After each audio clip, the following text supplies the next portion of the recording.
information has been helping me a ton to get through all this. Sure. Also wanted to ask you about the rookie on the O-line there, Isaiah Wilson. I wonder if you as a vet have been able to talk to him much during camp and any advice for him and kind of what's your evaluation of Isaiah so far? For Isaiah, of course, I've gotten a chance to talk to him. I've talked to him a plethora of times.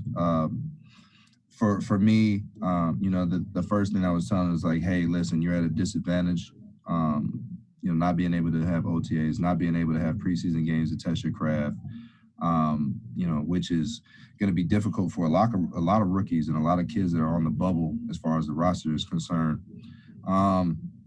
With him, just constantly trying to teach him just lower pad level, use your hands, basically just the kind of technique side of things because, he's giving good effort on the field.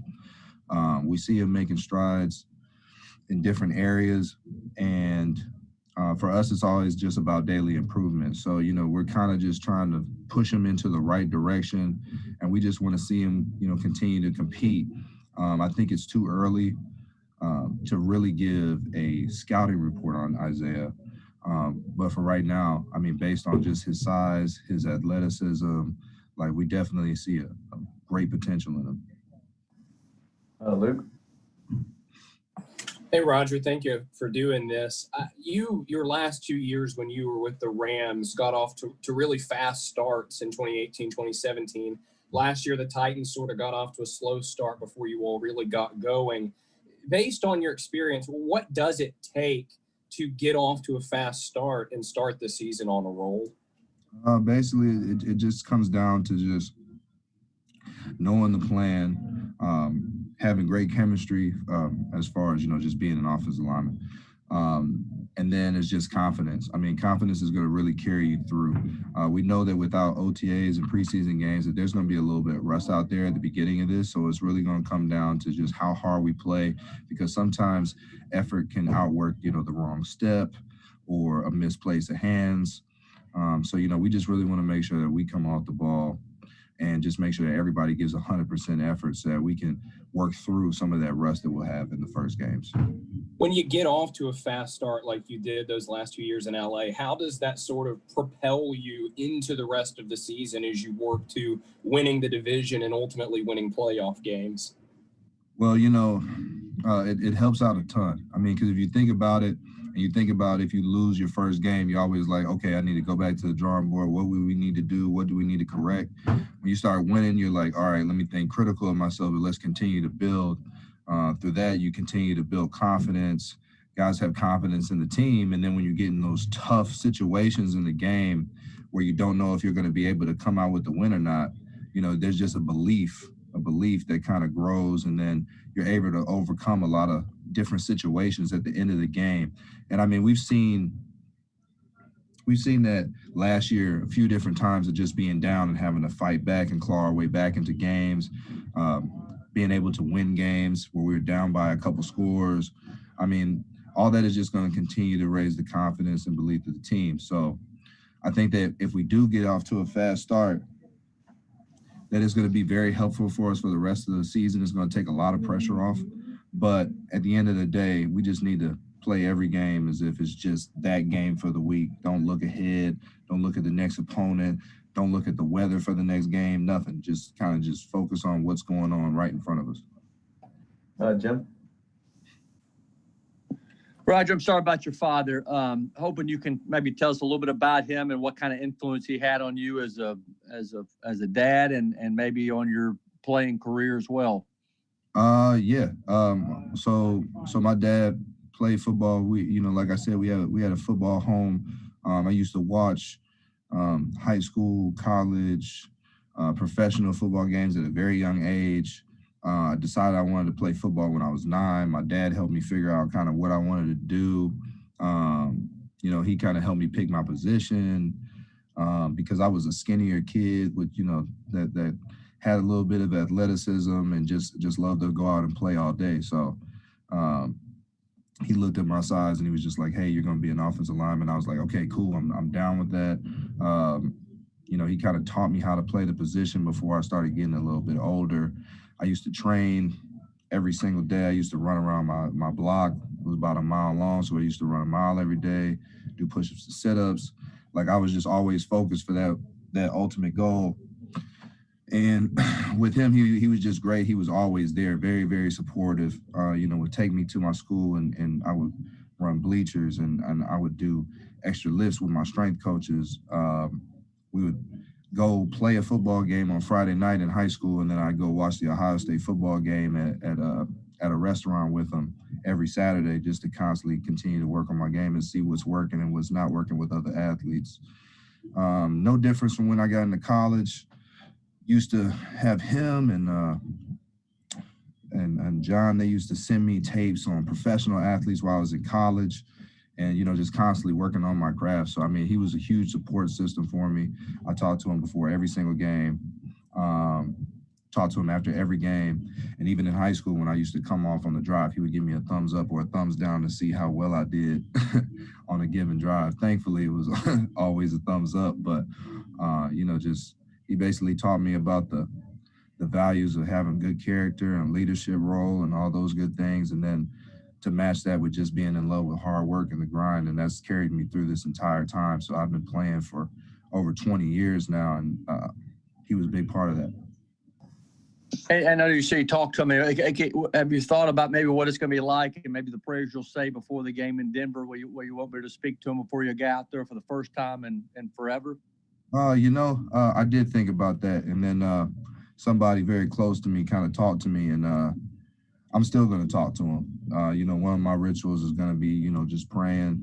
I'm still going to be talking to my father through that form, and then I'm just going to continue to play the way that I know how to play.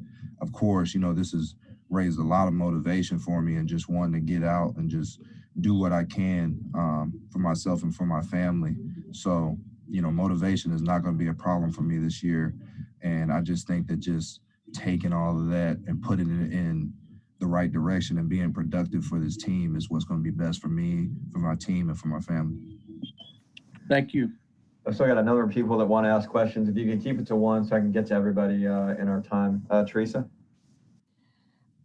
Rodger, condolences on your loss. To segue though, where is this line going into this season compared to a year ago? You were new here. Taylor was getting ready to start his suspension. How much farther ahead are you all together as a line? Well, of course, when you get, most of the O-line back, you're going to be starting off at a faster start. I'm very happy with how we were able to start off in just our knowledge of the game. Of course, when it comes to the technique side without OTAs, once again, it's harder. You got to be able to take that rust off. It's going to be more practices where you're going to have to work on things after practice just to kind of catch up on everything that's been going on. But I am pleased with the offensive line play as far as just, our conditioning, as far as, just the work ethic, the way that we're constantly tuning out techniques and those types of things. We're definitely headed into the right direction, but this is also practice. This is also in an environment where nobody can hit the quarterback. So we're really going to be able to test ourselves by what we do on the field in the game. And we have to remember that everything that we did last year doesn't matter. We have to continue to earn everything week after week. Terry? Rodger, you blocked for Todd Gurley when he was at his peak with the Rams. Can you kind of compare the style of Derrick Henry to the way that Gurley was, and what makes both of them special running backs? No, I can't do that. I can't do that. Todd Gurley is Todd Gurley, and D-Hen is D-Hen. I will tell you that Derrick is just a very, very powerful running back. He's got great speed, great vision, and he just seems to get better as the game goes on. He's done so many amazing things last year, but once again, we have to prove it again this year. And we take a lot of pride in just making sure that we can get this guy to have another unbelievable season. Buck? Hey, Rodger, condolences on the loss of your dad. When you were coming into the league, obviously a lot of things have changed from now into this year, but what was the biggest learning curve for you? Was it the conditioning aspect of it, or was it more getting up to speed with how they wanted you from a technical perspective? No, the biggest part was everything. I going from a system that I was in for 9 years and then having to switch and do something completely different, be in the South, have to do the run system, having to be slightly different as far as technique wise, the pass game where the technique there is slightly different, and then it's just a learning curve. But at the end of the day, it's like, what do you do with it? You know, you could either just continue to go south and flop, or you continue to try to improve. You know, I just kind of bought into it and just kept working day after day, you know, continued to endure through the tough times. And then, you know, you come out smiling on the other side. So perseverance is a good quality to have as an offensive lineman for sure. Two more, and then I'll let them get ready for practice. Teron? Yeah, what's up, Rodger? My condolences, man. I wanted to get back to the Derrick Henry thing for a second and just get your take on his stiff arm. Like, once you make a devastating block and you look up and you see him downfield and he delivers that stiff arm, like, what do you think about how well he's able to do that?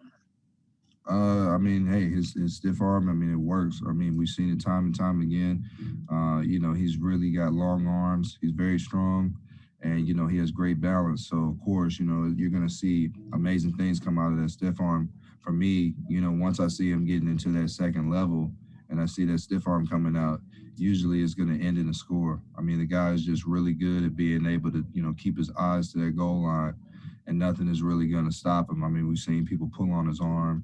We've seen people grab his hand and try to yank him down, all to no avail. So, you know, just seeing the way that he does that, of course, you know, you're very happy as an offensive lineman because, you know, you're over here working your butt off and you're working for a long time. You know, you want him to score. That's one less play that it takes to get into the end zone. Paul? Rodger, sorry about your dad. When you guys reassemble next week, obviously it's a smaller group. It's going to be a harder year probably to bring guys in. How much will you guys be looking at it kind of as this is us? This is what we're going into this thing with. And yeah, we'll be doing that immediately. You know, we have a lot of trust in our coach and in our GM to make the best decisions possible for the team, and so that we can make sure that we have the right players to help us win football games. I mean, that's the goal at the end of the day, and we have to have trust in them to allow them to be able to do that. So as soon as, you know, we cut down to that final roster, I mean, this is who we are, and we have to be ready to ride with those guys no matter what. So I think it's nothing but confidence going into when that happens. I don't think that we'll look at it as a disadvantage. Thanks, Rodger. Appreciate it. All right, thank you. Thanks, Bum.